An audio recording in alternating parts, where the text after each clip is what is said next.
Okay, so then what is it that's leading you to think that Trump is going to have better decision-making in this next term, specifically when it comes to borrowing? Because he is going to necessity. I mean, I don't know, and honestly, Okay. there's little evidence except the fact that Just a little intuition. What's up guys, welcome back to my channel. It's your girl Nanefia Scala. So today we're back again with another video from Charlie Kirk. So today Charlie Kirk debates anti-capitalists suggest inflation isn't real. Okay, but I thought inflation was real. I thought inflation was a big deal. Anyway, without further ado, let's get started. How do you feel about like the current state of the economy and this whole theory of like immaculate disinflation? If you're familiar with the term, say that again. Immaculate disinflation. Well, we're not living through that. Okay. But yeah. Yes. And where's your proof that we aren't exactly? Are you talking disinflation? Yes. That we actually we're not seeing a surge in prices? No, disinflation means the inflation rate is decreasing over time. Well, so there is some evidence to show that, for example, televisions, iPhones. Specific products. That's not an illustration of all inflation, though. No, I was going to agree with you that. Okay. But if you just go to a grocery store, eggs are far more expensive than they were 2 years ago. You don't have to overthink it. Yeah. I mean, the college degree here at this university, what is it per year, guys? 30,000. How much? They've been 10 in state, 30,000 out of state. Yeah, 10 years ago, I bet it was 18,000 out of state, right? So yes, but they've been trying to raise the Cal State tuition for quite some time, even before inflation spiked to its current levels or previous levels about a year ago. They've just been delaying it for quite some time. So yeah, it's not I mean, exactly. We're living through a decades-long inflation surge, and the best evidence you can see it either in the artificial boosting of profit-earning ratios. Go ahead. Even during like Trump's administration, inflation was actually quite low, so that's not. No, it was low then, but true. It's not low right now. Yes, but why was it low then? Would you say? Well, because we had economic growth, and we weren't borrowing $2 to $3 trillion a year. We actually were. We were borrowing quite a bit of money. We were borrowing about $1 trillion a year. Still quite a bit. So we're borrowing about triple that right now. Yes. Do you agree? Yeah. Okay, yeah. got I mean, it. I think that's how the math works so out. Triple in the law of big numbers is a big deal. So borrowing $800 billion, not excusable. Borrowing $2.5 trillion, morally reprehensible. Morally? Why exactly morally is there a distinction between 1 and 3 trillion? Very arbitrary. Because everyone here is going to have to pay off that debt, and that dollar that you think is going to have value is decreasing by the day. Whether you're pro-choice or Democrat. But inflation is something that's going to occur no matter what. Sorry. Can I finish? Okay. I apologize. It's okay. Inflation is not a guaranteed human norm. That's not true, but I'll get to that in a second. Every single person here, it will be harder than ever for you to own a home. So inflation is immoral because you're going to enter into a housing market where everything costs 3 times as much in the housing market than it did a decade ago. You will not be able to afford a down payment, let alone even be able to build the capital necessary for other goods and services that you might want to build wealth. And you know who does benefit is your parents' generation and baby boomers, no offense, that do own their assets and you won't. And so, secondly, inflation is a choice. It's not built into the human experience.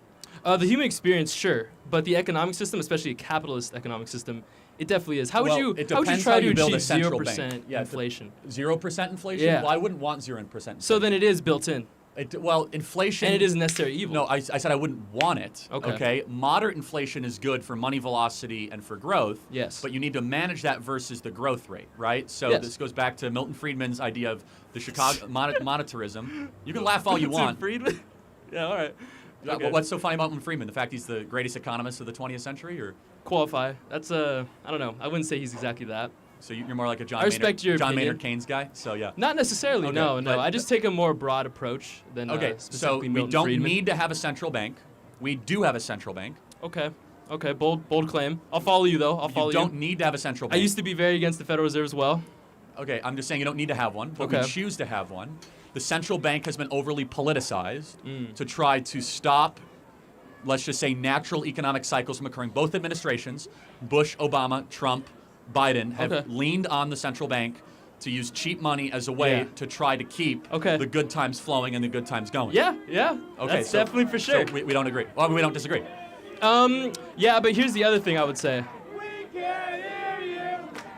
I gotta say, your protesters are kind of weak here, guys. Aren't I expected more out of them, right? They didn't seem to have the energy to get all I know. I front. thought they'd have more, I like it. Please keep going, yeah. I will say, though, going back to the like mortgage rates, as you were saying, I would say that probably has a lot more to do with private equity buying up homes than the inflation rate. Well, hold on. There's two parts to that. I'm not talking Okay. just about mortgage. Interest rates are up. I'm talking about just the asset price itself. That too, I would say it's a lot more related to private equity buying up homes. But why is private equity doing that? Because they have so much cheap money that we've put into the system, they don't know what to do with it. Now, I think we could agree, actually, there should be laws against BlackRock coming in and buying single-family homes and renting them back. You should not be a society of renters. It's bad for society. Yes. So we can agree on that. I say that as a for conservative. Sure. It's bad for the human experience Good, and for generational flourishing. Mm-hmm. But when you open up the guzzle of cheap money, which we have done, especially post-COVID, there's a price to that. And the price is that your currency gets weaker.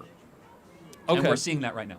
Yes. Would you say that it was actually necessary in order to get out of the huge recession we experienced during the pandemic, No, I think we should have just opened up the economy. We never should have locked down the country. Okay. So we never should have borrowed the $6 trillion. We never should have done the stimulus stuff. It hurt every single one of you. It increased suicide rates, depression, anxiety, fiscal problems, economic problems, political problems. I could definitely agree with that to some extent. But would you say even in, say, 2009, lowering the interest rates to zero in that sense, was that Well, we didn't necessary? go to zero. We didn't. We went down, believe it or not. We went to like 5%. COVID, we went to like near zero. Yes. But no, I have a contrarian view on 2008. I think we should have let the banks fail. Ooh, okay. And I think we should have. I think we actually should have allowed the market to solve it, not to have socialism for the rich and You know what? brutal capitalism for the working class. I totally agree with that. Okay, so totally agree with I that. think that Wells Fargo, Goldman, I think that Lehman and the big banks that failed should have had to actually climb themselves out, or you destroyed a moral hazard is what you did, and zero executives went to prison. I agree with Elizabeth Warren on this. None of these robber barons that did what they did in 08 served federal prison time. Meanwhile, and I will use a political statement to contrast it, grandmas that went into the Capitol on January 6th and took selfie videos are in federal prison. You ask me who's a bigger threat to democracy? Wall Street executives that bankrupted our economy in 2008 are a bigger threat to our country than people that walked into the Capitol building and took a selfie. Now, let me ask you this. I don't know if my memory served me correctly, but who was...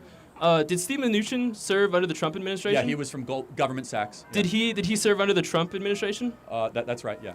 So why would Trump invite someone like that who should probably be in federal prison into his administration? I have a lot of personnel disagreements. I love Trump, but I think you love Trump. Love Trump. Why would you love? Why would? So do we love Trump, everybody? So to ask a broader question, why would you love any politician? They have a job to do. Why be emotionally attached? In that sense? And I don't say this like lightly. I do have a friendship with him. I've gotten to know him over a couple of years. Okay. So and disclosing bias. 100% biased. And so I also think whether you hate him or love him, he's a once in 100 year. But why would you hate him or love him? He just has a job to do. Well, I also love what he did as country. Okay. As president for the country. So. Would you say though that you're probably more of a fiscal conservative? Me? Yeah. Yeah, and his borrowing was one of the two. So 3 things, if you want to just be full disclosure, that I think President Trump could have done better, and I think he will do better. Fiscal deficit spending, okay? Why do you think he will do better? Let me get to all 3, okay? COVID and certain personnel choices, okay? Those are the 3 things. And and I could list 100 accomplishments. Those are 3 things I think that the first administration, that wasn't their best. Yeah. Why it could have been better? I think that he's got the world against him, and if he becomes president again, which the 50-50 shot he will, he's going to set the world on fire. I would say he's a little bit too egotistical and emotional to really counter the world being against him. He seems to react a little too emotionally to these kinds of things. I don't want to get too deep into it, but you're not gonna convince me on negative Trump stuff. So. Okay, interesting. So your mind isn't necessarily that open. Isn't this change my mind? You could try. Okay. Yeah. I mean, you're not gonna. But didn't you just say kind of up front that I'm open-minded to hear. I'm just saying you're not going to change my mind on that stuff. Okay. So then, what is it that's leading you to think that Trump is going to have better decision-making in this next term, specifically when it comes to borrowing? Because he is going to necessity. I mean, I don't know, and honestly, there's little evidence except the fact that we're going to have a debt crisis, the likes of which the country's never seen. And he's going to have to address it. We need to have severe cuts in the federal budget. So would you say that the downgrading of America's credit rating is more related to our national debt or the inability to handle it in a mature way? Both, but more just the debt itself is. I mean, we now owe more than we're worth as a country. So I want to get Yeah. to other questions because you've had Okay. some time. But final Perfect. question. I want to be respectful. But So I guess if you think that that's an issue that we have more debt than say our current income? well, we do. Well, yeah, but if you would just say the value of the country. of course, Yeah. of course, we control our own currency, and our currency is Yeah. Are you a the modern number one monetary theory reserve. guy? So. Yeah. Okay, yeah, so- It's the number one reserve, so that gives us a lot of wiggle so room. it's decreasing. It used to be 75% of the world's reserve currency status 20 years ago. Now it's 55%. I would say Do you a know lot. about BRICS? You know BRICS, right? BRICS, Yeah, I do. BRICS is creating an alternative. I think they're a dollar. paper tiger. Okay. I actually hope you're right. I don't believe I that hope you're right. India, China, South Africa, and Russia could ever work together to create their own I hope you're right. unified currency. I just hope we're not too prideful. Definitely a paper tiger. Thank you.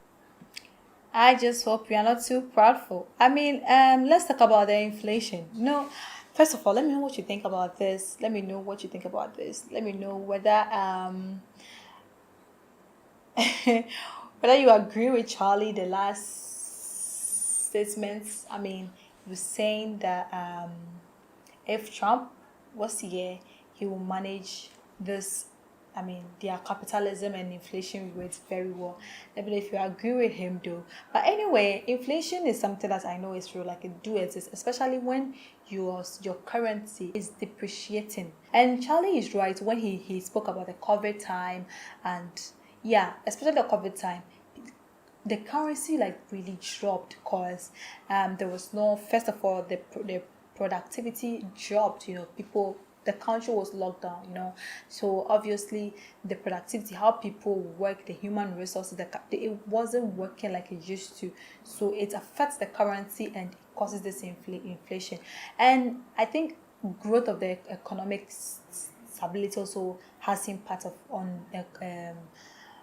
inflation, because I don't think something that was bought 10 years ago or a decade ago, or maybe let's say 5 years ago, will still have the same price or will still have the same, price as now. Because maybe house that we rent or house that we bought, we used to rent 10 years ago, let's say 5 years ago, the value by now will change totally because there is growth in the economic status.